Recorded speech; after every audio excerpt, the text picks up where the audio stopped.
Hello friends, it's easy YouTube চ্যানেলে তোমাদের welcome. Friends, আজকের ক্লাসে আমরা ডিসকাস করব স্কুলে বা কলেজে প্রতিদিন ব্যবহার করা কয়েকটি ইংলিশ সেন্টেন্স। এখানে বলে রাখি, আমরা এই সেন্টেন্সগুলিকে প্রত্যেক দিনের কনভারসেশনে ইউজ করতে পারি এবং খুব স্মার্টভাবে নিজেকে প্রেজেন্ট করতে পারি। এখানে আমরা প্রত্যেকটি সেন্টেন্সের ব্যবহার কেমনভাবে হবে সেটাও জানব এবং তাদের বাংলা অর্থ জানব। তাহলে চলো আজকের প্রথম সেন্টেন্সের দিকে আমরা যাই। ফার্স্ট সেন্টেন্স রয়েছে, may I come in please. আমি কি ভেতরে আসতে পারি অনুগ্রহ করে? ক্লাসে দেরি করে এলে বা দরজার বাইরে থাকলে শিক্ষকের কাছে অনুমতি চাইতে বলা হয়। মে আই খুব ভদ্রভাবে অনুমতি চাওয়ার জন্য ব্যবহার করা হয়। অবশ্যই মনে রেখো বা খাতাতে এটা নোট করতেও পারো। নেক্সট সেন্টেন্স দেখো, আই হ্যাভ এ কোয়েশ্চেন। আমার একটি প্রশ্ন আছে। কোনো বিষয় না বুঝলে বা কিছু জানতে চাইলে এই সেন্টেন্সটি বলা হয়। নেক্সট দেখো রয়েছে, আই ডোন্ট আন্ডারস্ট্যান্ড। আমি বুঝতে পারছি না। কোনো বিষয় বা নির্দেশ বুঝতে না পারলে এটি ব্যবহার করা হয়। নেক্সট দেখো রয়েছে, কুড ইউ এক্সপ্লেন ইট। আপনি কি এটি আবার বুঝিয়ে বলতে পারবেন? এখানে মনে রাখবে, কুড ইউ হলো খুব ভদ্রভাবে অনুরোধ করার একটি উপায়।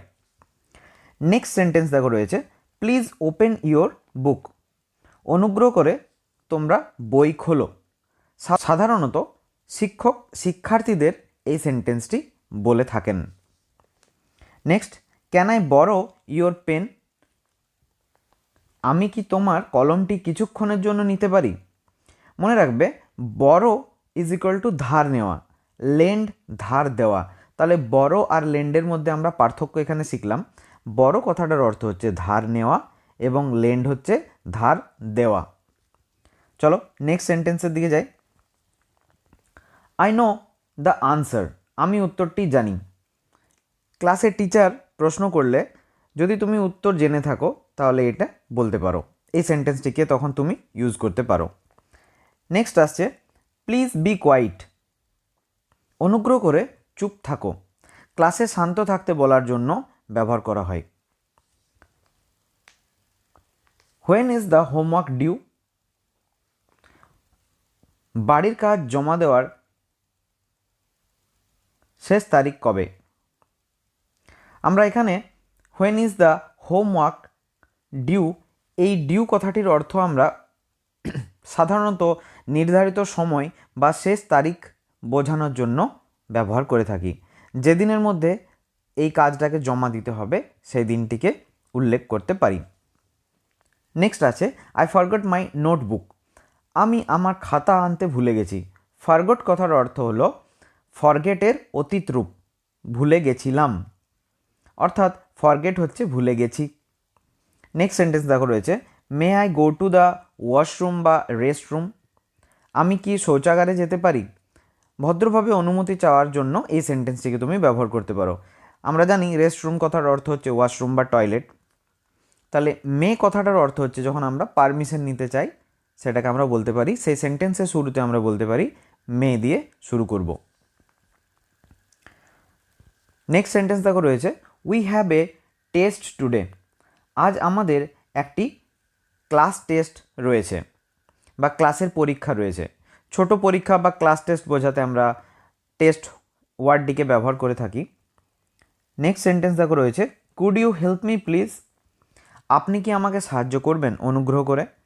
সাহায্য চাইতে আমরা খুব ভদ্রভাবে যখন কোনো একটা জিনিস চাইবো বা সাহায্য চাইবো কোনো সম্মানীয় ব্যক্তির কাছে, তখন আমরা কুড কথাটিকে ব্যবহার করতে পারি।